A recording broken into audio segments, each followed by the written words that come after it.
So we all know migration was a thing back in the good old days of colonial America with the whole Columbus sailed the ocean blue in 1492 thing. But how much of a thing was it? Who did it? How'd they do it? I'm Chris Poole with the first, last, and only episode of Quick Lessons World History, here to talk about migration to the Americas from 1600 to 1790.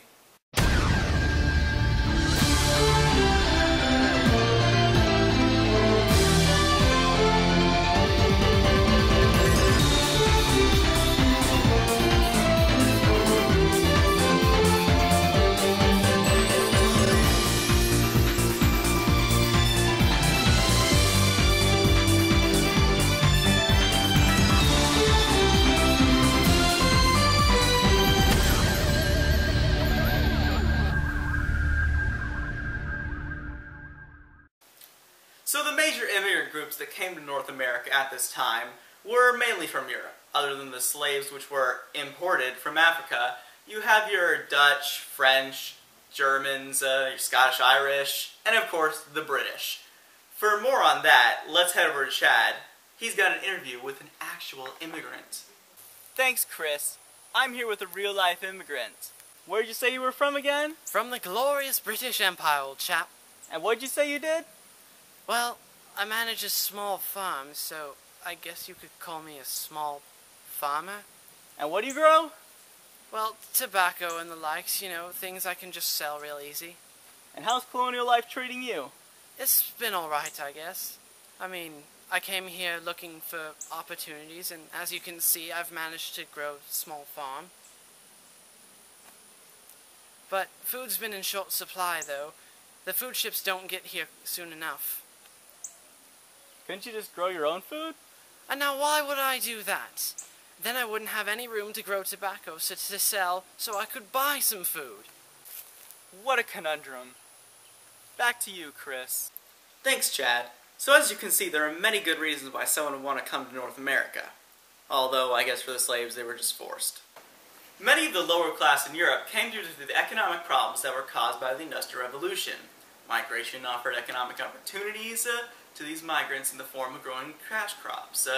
Now the French came to settle the fertile lands of the Mississippi region and ended up setting up colonies in Canada and Detroit, home of the Red Wings. For governments, colonization was a way to distract the population from these hardships. Victories over rival European powers offer an element of glory to colonization. Also, joint stock companies such as those by the British and Dutch sought to exploit trade relations and further themselves.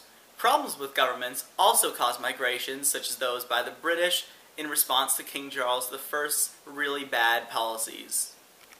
Also, with the Protestant Reformation in full swing, there were many rivalries forming about religion. The Puritans of Britain sought an escape from their Anglican state and founded the colony of Massachusetts. However, the Germans were most affected by this, as their princes adopted either Protestantism or Catholicism, isolating the other group or just kicking them out.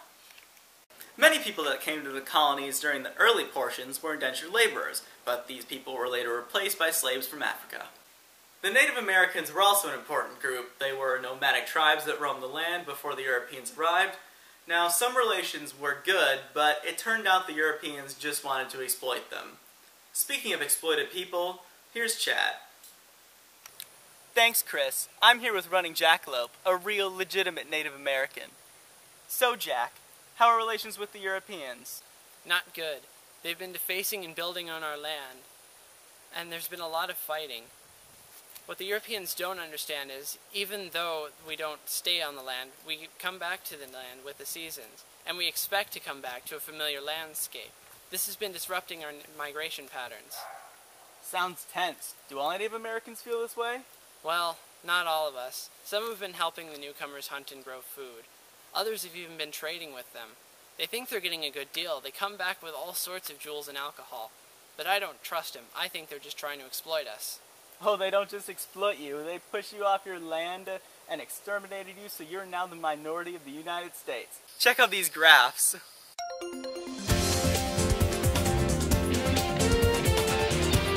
Wait, aren't you one of those Europeans?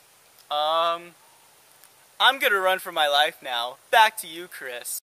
Ha ha ha, you're a funny guy, Chad. You know, the Native Americans weren't the only ones who had problems. The colonists also had a hard time. Lack of food and supplies plagued the early colonies, such as Jamestown, which suffered massive starvation. Rivalries between European states and disagreements with the natives caused such conflicts as the French and Indian War. These conflicts were what led the Germans and the Scotch-Irish to seek isolated colonies. Now, the Scotch-Irish established in the western frontier, and they were attacked by natives. A lot. Slaves had it even worse.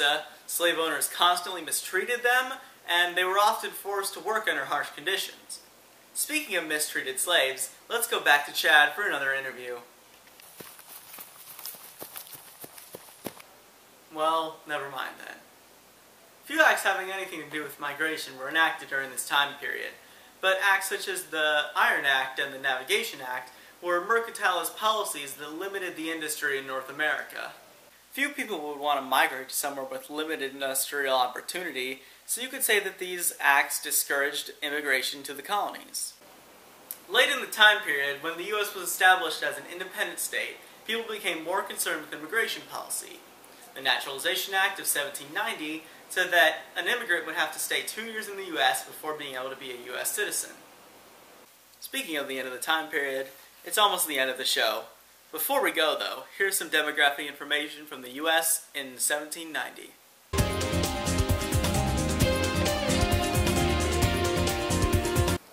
This census shows that the population was dominated by white people. It also shows how they didn't really care about any other ethnic groups because all non-whites were grouped into one group. Well, that's it for immigration to the United States from 600 to 1790.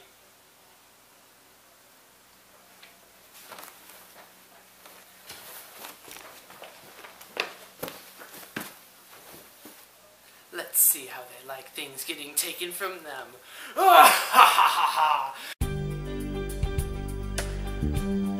This is scene 1, take 4, action. So the major immigrants that came to North... Your reaction, man! Alright, this is that part of the scene that Chris is probably never gonna finish. Take 5, action. Don't say that! You're making me laugh! This is the other medium shot, take 1. What was that? Action. I just said quiet on the set! We're still recording, you know.